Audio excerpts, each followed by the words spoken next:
បាទជំរាបសួរទាំងអស់គ្នា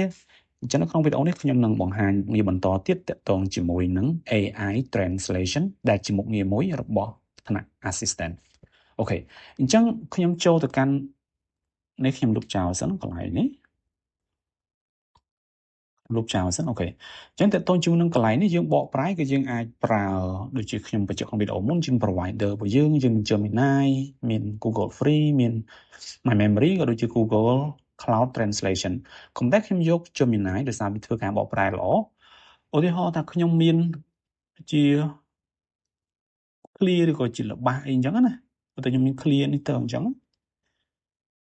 អូខេដល់ clear នេះចុះឧទាហរណ៍អញ្ចឹងណាបាទ clear នឹងអញ្ចឹងខ្ញុំ copy ទៅហើយខ្ញុំឲ្យបកទៅជាភាសាខ្មែរបាទឲ្យឃើញទេអញ្ចឹងក្នុងការបកជាភាសាខ្មែរកន្លែងនេះគឺវាបកហើយវានៅរក្សាជាគំរូចង់និយាយថាជាគំរូដូចជានេះខ្ញុំបកប្រែអត្ថបទគណិតវិទ្យាមួយតាក់ទងជាមួយនឹងចំនួន complex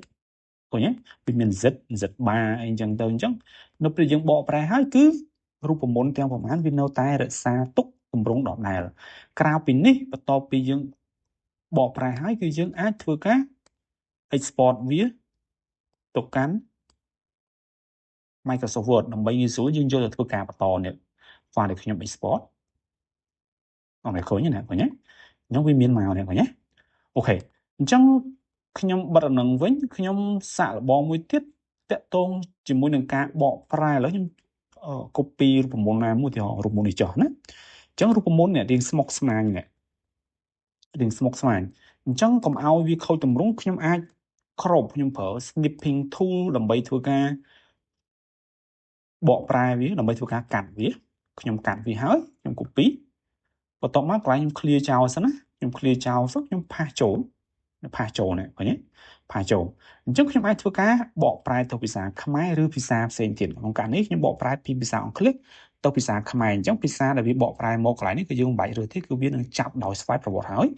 ខ្ញុំបកប្រែមកភាសាខ្មែរខ្ញុំរើស model 3.5 flash list អូខេខ្ញុំ translate អញ្ចឹងវានឹងរក្សាទម្រង់ដដែលអូខេឃើញទេណែវារក្សានៅទម្រង់ដដែលរូបមន្តគណិតវិទ្យារូបមន្តរូបវិទ្យាគីមីវិទ្យាជីវវិទ្យារូបមន្តផ្សេងៗទៀត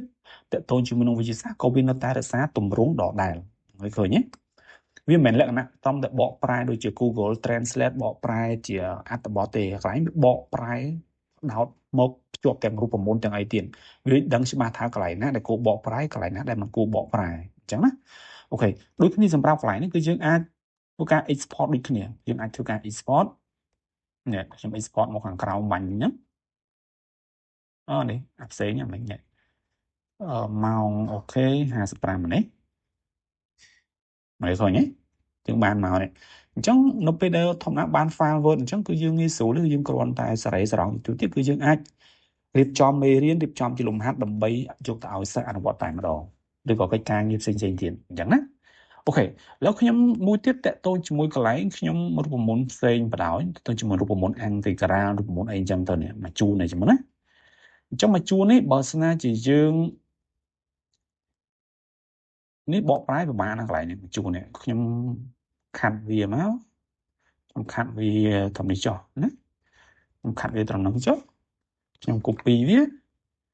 ខ្ញុំលុបនេះចោលសិនខ្ញុំផាសវាសារថ្មីលុបចោលសិនខ្ញុំផាសសារថ្មីបន្ទាប់មកធ្វើការបកប្រែអញ្ចឹងវានឹងធ្វើការបកប្រែវាអាចបកប្រែនេះឃើញណាវាបកប្រែមកមានទាំងរូបមន្តមានទាំងអីមកមួយសិតតែម្ដងនេះឃើញទេគឺរក្សាទម្រង់ដើមដើម្បីងាយស្រួលយើងយកទៅធ្វើការបន្តយកទៅ export ដើម្បីធ្វើការបន្តទៀតអញ្ចឹងណាអូខេក្រៅពីនេះក៏យើងមានលក្ខណៈថាអាច export អាចលក្ខណៈថា attach ជា file Word ជា Excel ជា PowerPoint ដើម្បីឲ្យវាធ្វើការបកប្រែក៏បានដែរអញ្ចឹងណាអញ្ចឹងនៅក្នុងកន្លែងនេះគឺចង់បញ្ជាក់ថាយើងធ្វើការបកប្រែក៏ប៉ុន្មានក៏ប៉ុន្តែយើងមិនមែនបកប្រែតែជា text ធម្មតាទេជា text ដូចជា text នេះអត់មានរូបមន្តមានអីទេនិយាយអញ្ចឹងអានេះយើងក៏ធ្វើបានក៏ប៉ុន្តែលើសពីហ្នឹងយើងមានធ្វើការបកប្រែចេញពីរូបភាពដែលមានរូបមន្តស្មុគស្មាញគណិតវិទ្យារូបមន្តបែបភាសាក៏យើងអាចធ្វើការបកប្រែបានអញ្ចឹងណាអូខេអញ្ចឹងទៅជាមួយនឹង AI Translate នេះគឺវាមានលក្ខណៈពិសេសខុសពីកម្មវិធីបកប្រែផ្សេងៗទៀតត្រង់ចំណុចហ្នឹងហើយខ្ញុំសូមបញ្ចប់វីដេអូតែប៉ុណ្ណឹងនៅក្នុងវីដេអូក្រោយៗទៀតខ្ញុំនឹង លំអិតតាក់ទងជាមួយនឹងមុខងារនីមួយៗបន្ថែមទៀតតាក់ទងជាមួយនឹង AI Assistant អញ្ចឹងវីដេអូខ្ញុំសូមបញ្ចប់តែប៉ុណ្ណឹងសូមអរគុណសូមជម្រាបលា